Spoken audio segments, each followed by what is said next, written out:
Meus irmãos, a paz do Senhor, é uma alegria, um prazer muito grande poder mais uma vez estarmos aqui juntos no canal do pastor Edivaldo Bueno e nós iremos juntos aí meditarmos na lição de número 8, a lição de número 8 da revista para jovens, e nós estamos aí falando sobre milagres de Jesus, a fé realizando o impossível.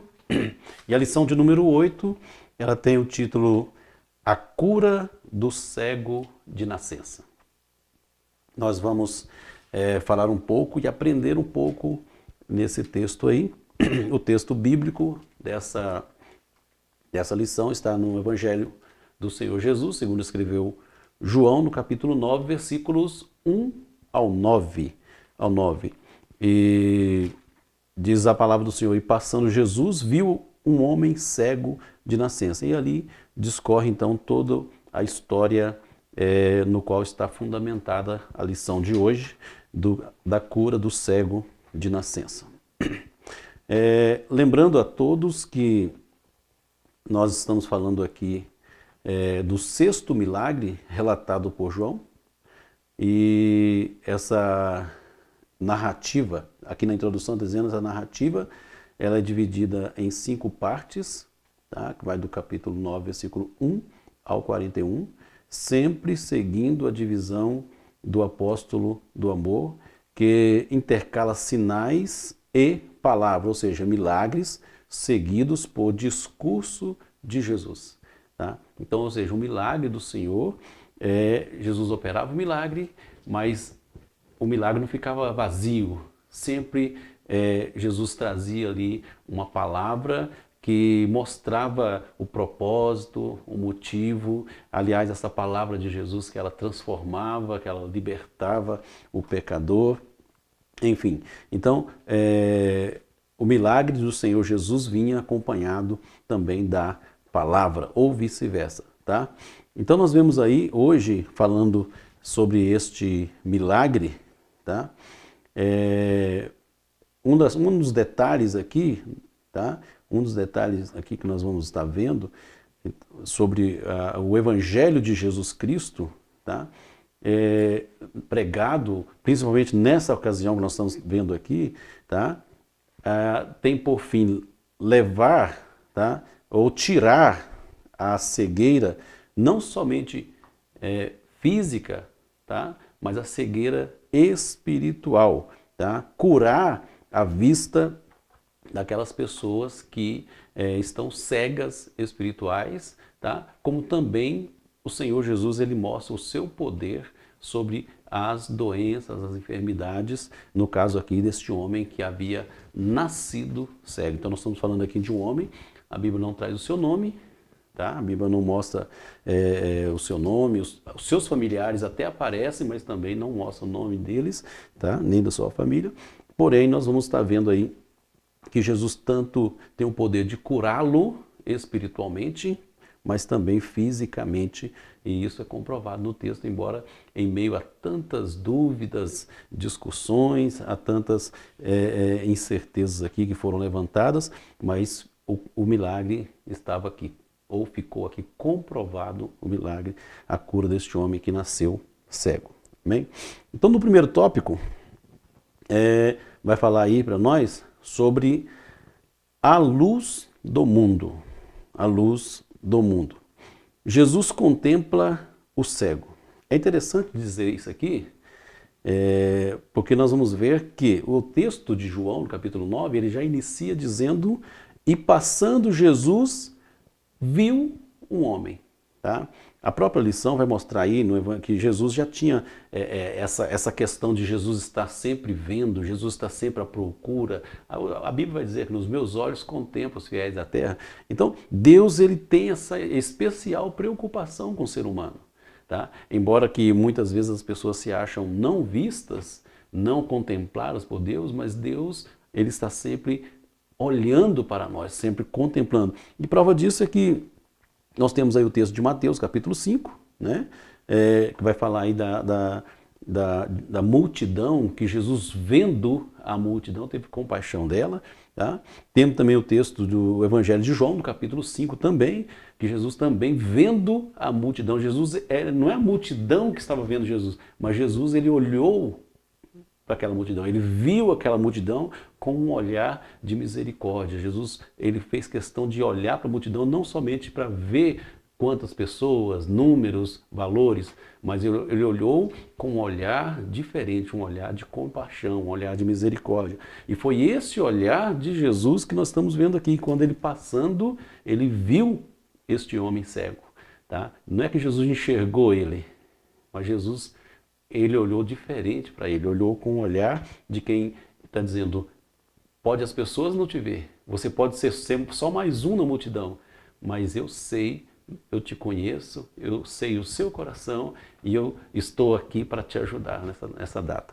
Então, esse olhar de Jesus, ele chama a atenção, tá? Lembrando que o próprio Evangelho de João também vai dizer do paralítico, no capítulo 6, versículo 5, de Betesda, né? Nós já aprendemos sobre ele aqui. Jesus passando, ele viu aquele homem. Tinha tantos outros ali, mas Jesus olhou para aquele paralítico ali em Betesda e olhou para ele diferente. É interessante isso, tá? Porque muitas vezes, e aliás é até um desafio para nós, né? Para você olhar para as pessoas, tente olhar para as pessoas com um olhar diferente. Tente ver ao seu redor com um olhar diferente. Às vezes uma pessoa que está sempre ao seu lado, mas você nunca olhou para ela verdadeiramente, você está sempre vendo ela. Mas você nunca contemplou aquela pessoa, as necessidades dela, a vida dela, o quanto ela é importante para você, o quanto ela é importante para Deus, o quanto ela necessita de uma palavra amiga. Olhe diferente, olhe ao seu redor, olhe para as coisas de modo diferente. Jesus, ele nos ensina isso aqui, isso é muito importante. Jesus vê e contempla aqueles que não têm visibilidade alguma, ou seja, aquelas pessoas que imaginam não ser vistas, aquelas pessoas que não aparecem, aquelas pessoas que são anônimas. Jesus enxerga elas, Jesus vê elas e Jesus contempla aquelas pessoas. Esse viu aqui Jesus, está dizendo que Jesus, ele se interessou por aquela pessoa, como Jesus se interessa por todos nós. É muito importante isso, tá? Você dizer isso em sala de aula. Porque há no meio dos jovens, né, no caso nós estamos falando aqui uma sala para jovens, e há no meio dos jovens muitos jovens complexados, muitos jovens com sérios problemas, e dos quais eles até pensam, olha, ninguém me vê, ninguém me enxerga, sou diferente do grupo, eu sou o anônimo do grupo, ninguém liga para mim, mas o Senhor, ele está sempre nos vendo. E isso também serve para nós entendermos que nós também precisamos olhar com um olhar diferente para todos, para aquilo que é o nosso próximo. Amém? E também, isso vale lembrar, se você quiser, vou deixar aqui um texto bíblico, tá? Da segunda carta de Paulo a Timóteo, capítulo 4, versículo 17. Paulo, ele também sentiu isso. Ele diz, olha, todos me deixaram, todos me abandonaram, entendeu? Mas o Senhor não me desamparou.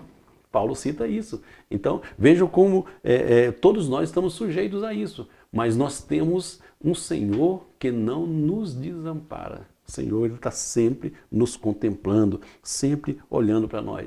Outro texto, se você quiser anotar também, é um texto extra lição, está fora da lição, tá? A gente está trazendo para enriquecer um pouco mais a aula. Gênesis capítulo 21, versículo 17, vai falar lá daquele episódio em que Agar, ela deixou o filho Ismael para morrer. Mas mesmo ela sozinha ali naquele deserto, e o filho longe, né, distância de um tiro de pedra, e ela contemplando de longe, chorando a morte, a possível morte do filho, mas Deus contemplou aquele menino naquela situação. Deus não desampara, Deus contemplou aquele jovem naquela situação, aquela criança naquela situação, e não permitiu que ele morresse. Pelo contrário, Deus lhe fez promessa. Tá? Então, nós servimos a um Deus que ele contempla mesmo o anônimo, mesmo aquele que parece que ninguém vê, ninguém nota, mas o Senhor se interessa pela sua causa. Tá? Outro texto, se você quiser anotar também, Isaías 49, versículo 15. tá? O texto de Isaías vai dizer que mesmo que uma mãe abandone o filho que ela mesma gerou, o Senhor, ele sempre estará ali. O Senhor não desampara, o Senhor não abandona. Porque os olhos do Senhor estão sobre aquela pessoa, tá? O Senhor não desampara. Então, nós temos esse cuidado do Senhor. O Senhor está sempre nos olhando. E para encerrarmos essa parte, nós vamos ver o Salmo 34, versículo de número 1 e versículo 5, diz que o Senhor contempla os justos. O Senhor, ele vê os justos. O Senhor contempla todos os justos, tá? Pedro cita isso também lá na primeira carta de Pedro, capítulo 3, versículo de número 12, que o Senhor contempla os justos. Então notem que, mesmo que pareça que você ficou esquecido, que há alguém que está pensando, estou esquecido, estou abandonado, tá? Nós temos um Senhor que ele nos vê. É o que nós vimos aqui, tá? Jesus viu aquele homem que estava ali há muitos anos, tá? Talvez ninguém visse ele, talvez era ignorado por todos, mas o Senhor tudo vê, tá? O Senhor tudo vê. Outra coisa interessante é que diz aqui no primeiro tópico, Jesus demonstra ou desmonta, né, a errônea crença dos discípulos. A errônea crença dos discípulos, tá? Primeiro, os discípulos, como também os judeus, eles acreditavam que a pessoa que nascesse doente, nascesse enfermo, no caso aqui desse cego que nasceu, ele nasceu cego, no caso esse homem nasceu cego, tá? Então eles acreditavam que isso era decorrente de pecado seu ou dos seus pais, tá?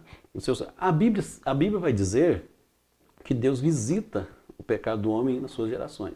Agora, nós precisamos diferenciar, isso é bom que você trate isso em classe, diferenciar, tá, consequência do pecado, tá, da penalidade do pecado, ok? Consequência. Eu posso cometer muitos erros e a minha família, os meus filhos, receber a consequência, pagar o preço de um erro meu, entendeu? É por consequência, é consequência. Por exemplo, se eu gastar além do meu salário, a minha família vai pagar o preço junto comigo, porque vai começar a faltar as coisas em casa. Isso é consequência, correto? Agora, outra coisa, e é isso que eles estão perguntando aqui, é a penalidade. Ele está cego porque isso é cobrança, isso é a penalidade do pecado. E isso, tanto o profeta, como o texto está dizendo aqui, tanto o profeta Jeremias quanto o profeta Ezequiel já haviam combatido essa crença. Tá? O texto, a lição própria vai dizer isso aí. Tá? Essa é uma crença errônea, tá? Errônea, mas que os próprios profetas eles já haviam desconstruído esse pensamento. Tá? Quando o texto de Jeremias 31, versículo 29 e 30, vai dizer lá, aquele que se o pai comer uva verde, os dentes dos filhos também vai sofrer. Ou seja, Deus está dizendo, olha, tanto o pai é meu, quanto o filho é meu. Isso está lá no texto. Tá? Tanto uma alma quanto a outra é minha. Mas eu visitarei aquele que pecar, eu vou cobrar daquele que pecar. Ezequiel fala exatamente essa palavra também. Tá? A alma que pecar, essa morrerá. Tá? Então, não é porque o pai pecou que o filho vai pagar o preço, não é porque o filho pecou que o pai vai pagar o preço, mas a alma que pecar, esta morrerá. Então, os profetas já haviam desconstruído esta ideia, mas note que eles permaneceram com essa ideia, tá?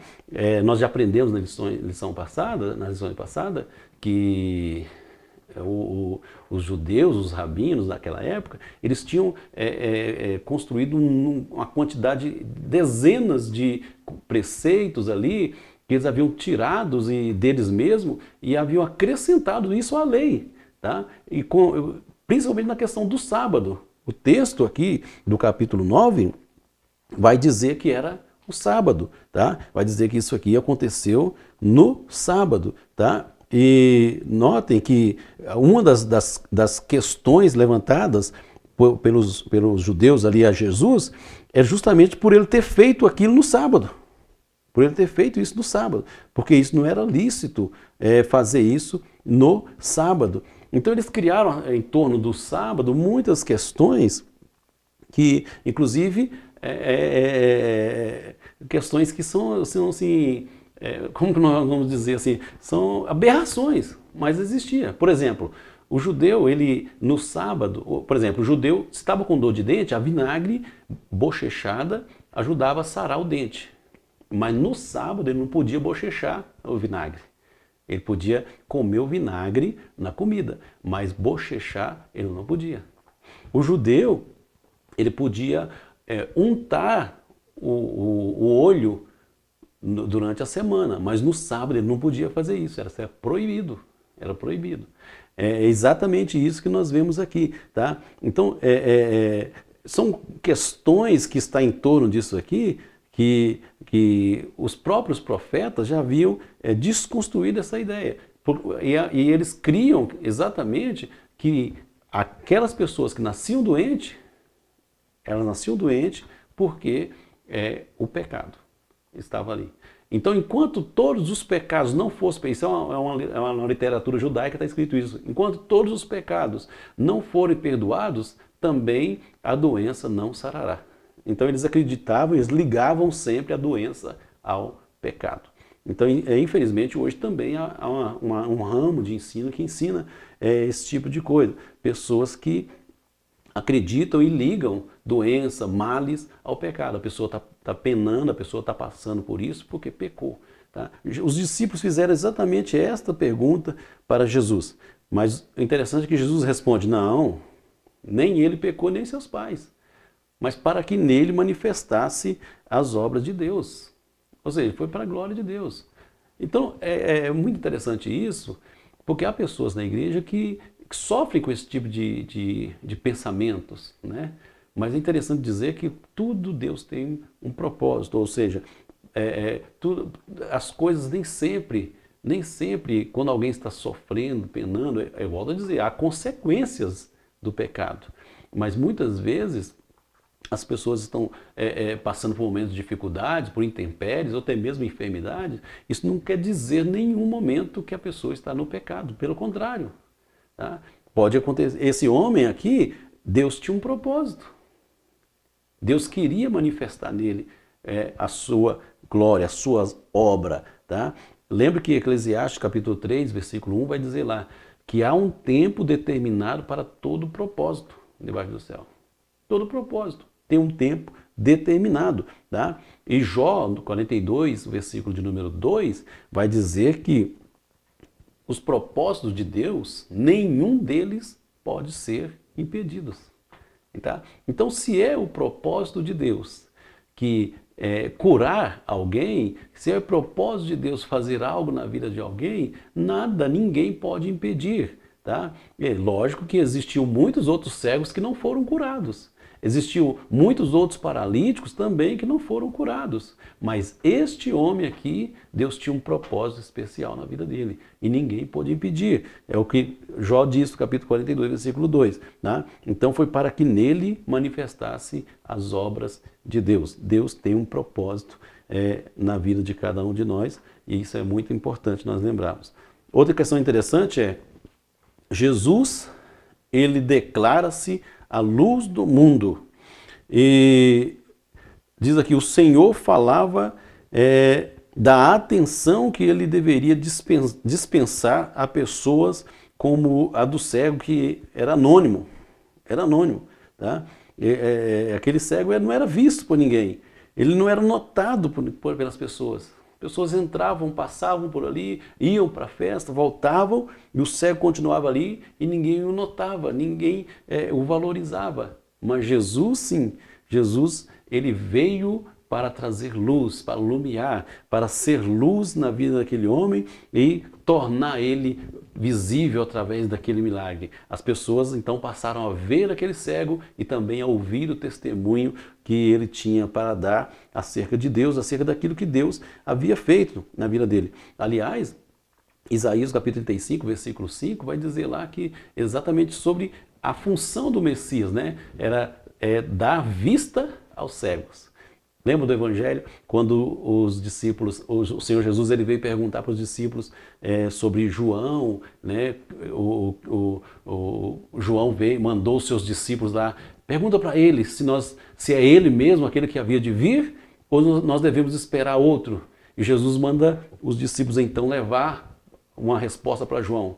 E a resposta do Senhor Jesus é: os cegos estão vendo, os surdos estão ouvindo, os mortos são ressuscitados e aos pobres são anunciados as boas novas, o Evangelho. Então, Jesus não quis responder para João diretamente: ó João, na minha vida eu sou aquele que está profetizado. Jesus só citou o que estava acontecendo, para que João entendesse que em Jesus estava se cumprindo Isaías 35, que Jesus de fato era o Messias prometido. E uma das características do Messias era justamente isso: dar vista aos cegos, tá? Porque ele é a luz que veio ao mundo. Tá? Em Mateus capítulo 11, o versículo 5 também vai ajudar dizendo sobre isso aqui, tá? Que ele veio exatamente para dar vista aos cegos. E nós partimos então para o segundo tópico da lição, tá? Que vai dizer aqui uma cura diferente. Nós vamos entender aqui, porque Jesus usou a saliva e o milagre. Tá? Jesus usou aqui essa saliva e através da saliva Jesus produz o milagre. E outros textos bíblicos, tá? No capítulo 7 de Marcos, capítulo 8 também vai dizer, Jesus fez uso da saliva, lembrando a vocês que o Senhor, Ele é Senhor, Ele é Deus. E como Senhor e como Deus, Ele não tem que dar satisfação ao homem.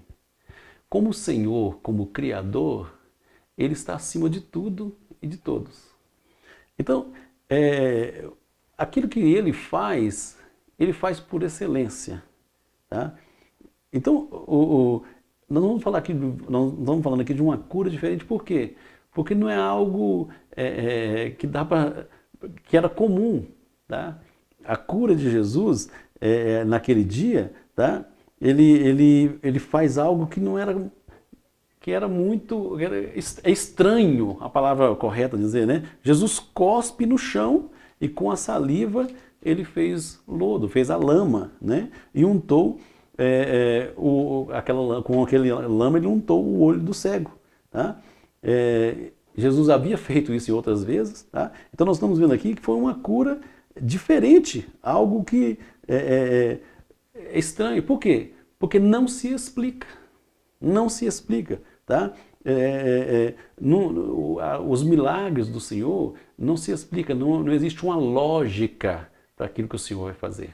Tá? Então, alguém pode dizer, olha, se ele falou tal palavra, então depois de tal palavra vai vir tal. Se ele fez isso, então depois disso ele vai fazer isso. Isso é uma lógica. Com Jesus não existe isso. Não existe regra, não existe lógica, não existe explicação. Por quê? Primeiro, porque é milagre e porque Ele é Deus. Porque Ele é Deus, Ele faz como Ele quer, da maneira que Ele quer. Tá? Então, o milagre de Jesus contraria a lógica humana. A lógica humana. Primeiro, porque embora muitos naquele período usava e cria, não os judeus, mas os povos aos arredores, criam no uso da saliva com artes mágicas, com o uso da saliva como coisa medicinal, etc. Mas os judeus viam isso como coisa impura, como coisa impura. E isso para eles não era algo satisfatório, pelo contrário. Tá? Então, mas Jesus ele contraria a lógica humana. Entendeu? Nós não podemos esperar que o Senhor vá fazer alguma coisa na nossa vida, entendeu? Baseado numa coisa lógica. Milagre não se explica. Então nós não temos que entender o milagre. O que nós precisamos é crer no milagre. Isso é importante. Tá? Agora, nós vamos ver aí que precisou o quê? A obediência. A obediência, a participação do cego no milagre foi exatamente isso. A obediência. Porque o Senhor, uma das questões que o Senhor quis ensinar-nos aqui é justamente isso. Tá? O milagre Jesus faz. Nós cremos nisso. Tá? E ele poderia muito bem ter feito um milagre, estralar o dedo, olha, veja, abra os olhos e veja. Mas Jesus quis ensinar algo mais. Jesus quis incentivar a fé daquele homem através da sua obediência. Tá? Então, o Senhor Jesus, ele faz ali o barro, unta o olho daquele homem e depois manda ele ir se lavar em Siloé. Siloé quer dizer o enviado. Envia ele para se lavar ali, lavar aquele barro, né, ali no tanque de Siloé. Então aquele homem precisou obedecer, ser obediente. E através da sua obediência veio a cura. Note que o texto é bem claro, vai dizer que ele só foi curado, ele só viu após ele se lavar. Tá? Ele se lavar-se ali no tanque de Siloé. Então ele voltou completamente curado. O versículo 7 vai dizer isso. Tá? Então, a obediência e a cura. Tá? A cura. Então, vejam que existe aí um condicionamento, uma condicional. Existem bênçãos que nós só alcançamos elas mediante a obediência. Volto a dizer, não é que nós só recebemos se formos obedientes, porque Deus é Deus, Deus faz o que Ele quiser. Deus faz o que Ele quiser, independente de qualquer coisa. Primeiro porque tudo que Ele faz por nós é fruto da graça. E a graça é um ato que depende inteiramente de Deus e não de nós. Mas este homem, o Senhor Jesus estava fazendo com que ele exercitasse a fé através da obediência. Isso é muito importante. Tá? Existem muitas bênçãos que nós recebemos e receberemos, tá? Mediante a nossa obediência. Tá? A obediência. Então, se esse homem ele não obedecesse, possivelmente ele não seria curado. Mas ele obedeceu, foi ao tanque, obedeceu à voz do Senhor. Notem que ele ainda não sabia quem é que estava falando com ele. Ele não sabia quem é que está. Ele só veio conhecer o Senhor depois. Nós vamos estar falando sobre isso, tá? No final da lição. Mas ele obedeceu, tá? E por conta disso ele foi abençoado, tá? E em muitos outros textos da Bíblia, nós vamos ver que homens e mulheres foram abençoados porque obedeceram, tá? O terceiro subtópico aí vai terminar mostrando aí algumas referências que nós não vamos ler aqui para ganharmos tempo. Entrando então no terceiro tópico, vai falar da incredulidade perante a cura. Primeira coisa, a dúvida. A dúvida. Notem que os judeus, eles acharam, infelizmente, há pessoas assim, até mesmo dentro das igrejas. Por quê? Porque falta do conhecimento bíblico. Mas eles duvidaram do milagre. Duvidaram do milagre. Primeira coisa que eles duvidaram do milagre, o versículo de número 8 aí, vai mostrar para nós, inclusive está na leitura bíblica em classe, tá? Eles duvidaram, dizendo, então os vizinhos e aqueles que dantes tinham visto que era cego, diziam, não é este aquele que estava sentado e mendigava? Não é este? Eles estão levantando aí uma dúvida acerca se era mesmo ou não aquele que mendigava. Porque agora eles estavam vendo ele enxergando. Então notem que eles achavam melhor duvidar do que crer. Tá? Não é este. Então nós vemos aí a incredulidade perante a cura. Infelizmente há pessoas que preferem duvidar do que crer. Tá? Então eles levantam aí essa dúvida se era ele mesmo ou não. Tá? O texto vai dizer aqui na lição, tá?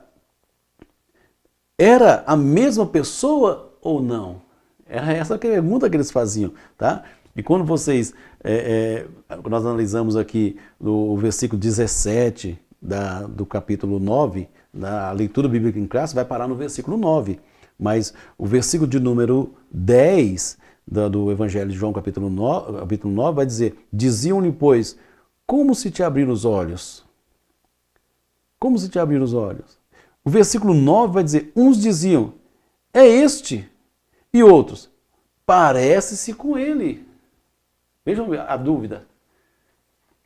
eles estavam achando melhor acreditar que era uma outra pessoa que parecia com ele, um sósia dele, tá? Então nós vemos aí a dúvida. Então, o Senhor Jesus, ele faz o milagre, ele opera o milagre. Mas não esqueça que muitos podem, ao seu redor, duvidar daquilo que Deus faz. Mas você não deve dar ouvido às dúvidas. Nós não devemos dar ouvido às dúvidas, mas crer, tá? E eles tinham dificuldade, por quê? Porque eles estavam vendo agora uma nova pessoa, não só enxergando, mas eles notam que havia ali um comportamento diferente. Não é só porque ele estava enxergando, ele diz, não é este aquele que mendigava? Eles não estão falando só de um homem que voltou a enxergar, que estava enxergando agora, mas estavam falando de um homem de comportamento diferente, de mudança. Isso prova o que Paulo escreveu na segunda carta aos Coríntios, no capítulo de número 5, versículo 17. Não está na lição, mas estou trazendo aqui para enriquecer. Tá? Quem está em Cristo, nova criatura é. Eles viram claramente não só um homem curado, mas um homem transformado, mudado, ao ponto deles duvidarem se era mesmo a mesma pessoa. Tá? Jesus ele diz no capítulo 3, versículo 3 do Evangelho de João, né, que se não nascer de novo não pode ver o reino de Deus. Então há necessidade de novo nascimento. E foi exatamente isso que Jesus fez nesse homem. Tá? Quando este homem ele crer e obedece, tá? Ele volta curado, não só curado fisicamente, mas Jesus mudou a vida daquele homem, transformou a vida daquele homem, tá? Isso é muito importante. Então também nós vamos aí falar sobre a desconfiança, tá? Desconfiança, porque eles estavam desconfiando, o versículo 9 vai dizer isso, se era a mesma pessoa, se não era uma outra pessoa que estava fazendo, ao ponto até do próprio homem, o ex-cego agora, ele dizer isso no versículo 9, e ele dizia no final do versículo 9, sou eu. Ele teve que testemunhar, que dizer aquilo, olha, sou eu mesmo, assumir. Tá? Existem momentos como esse que são bons até para nós nos mostrarmos, nos revelarmos, porque o Senhor ele faz alguma coisa em nós, não para nós ficarmos no anonimato. Ele faz exatamente, a luz brilhou na vida deste homem para que ele aparecesse e falasse do que o Senhor tinha feito nele, tá? Para que ele pudesse falar. Jesus quis colocar ele à vista para que ele pudesse transmitir as boas novas, tá? Então nós não podemos nos esconder, nós não podemos ficar ali no anonimato. O Senhor nos chamou para pregar, para falar, para tornar notório aquilo que ele fez. E isso foi bom por quê? Porque ele agora precisou dizer, não, sou eu. Ele assumiu agora a posição que o Senhor queria que ele assumisse, tá? E não ficasse no anonimato. E existe aqui para nós encerrarmos aqui, nesse terceiro tópico, encerrarmos a lição, vai falar da curiosidade. E é importante isso, porque houve ali, dos versículos de número 17 ao versículo 33, este homem foi questionado. Tá? Não só ele, mas também os seus parentes. Se os irmãos olharem, no versículo 17, tornaram, pois, a dizer ao cego, tu que dizes daquele que te abriu os olhos? E ele respondeu, que é um profeta. Então ali eles começaram a questionar este homem, a perguntar, a fazer pergunta, entendeu? Sobre quem é que fez aquilo, mas ele diz, eu não vi, mas ele é um profeta. Entendeu? Eu não vi, mas ele é de Deus, porque Deus não ouve pecadores. Eu não vi, mas eles começaram a pressioná-lo, tá? Depois perguntaram aos seus pais para não serem expulsos da sinagoga, entendeu? Não serem tidos como hereges, eles perguntam para ele tem idade, ele pode responder, ele pode ser responsável por ele. Então, para que seus pais não fossem expulsos, eles preferiram mandar que eles perguntassem para ele. Então, agora eles veem esse homem, perguntam, fazem pergunta, e quando ele responde a esses homens, nós não vamos ler todo o texto, tá? E versículo de número 34, diz, responderam eles e disseram, tu és nascido todo em pecados. Note que esses homens, nós estamos terminando aqui essa lição falando da mesma pergunta que os discípulos fizeram. Foi ele ou seus pais que pecaram? Porque eles acreditavam que o pecado que a doença, o mal era fruto do pecado na vida do homem. E notem que os judeus comprovam isso aqui, exatamente isso, quando eles olham para ele, você é nascido todo em pecado. Tá? Então é a mesma afirmação, só que o Senhor Jesus já tinha ensinado isso através da cura para os discípulos. Mas note que os judeus tinham isso em mente, exatamente. Quando eles dizem, você é nascido todo em pecado e quer nos ensinar? Tá? Então, eles não haviam crido na mensagem que Jesus havia ensinado para eles. Tá? Esses homens, eles criticaram o Senhor pelo fato de Jesus estar fazendo isso exatamente num sábado. Por quê? Porque era proibido fazer barro no sábado.